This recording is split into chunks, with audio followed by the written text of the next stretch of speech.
Mga idol, magugulay na naman ako. Yung napitas ko. Yan, daan ang palaya na naman. Tapos ito, litis. Gigisa ko lang yan mga idol. Yun yan, sa mga tanim ko tumubo.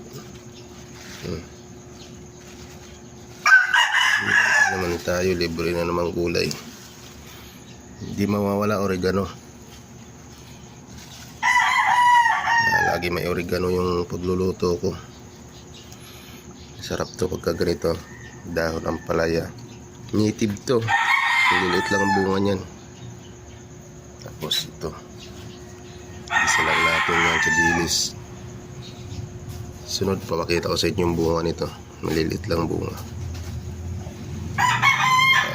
Yan na sahog ko. Ibuyas lang sa... Yan guys. May bunga. Ito. Yan lang sahog ko.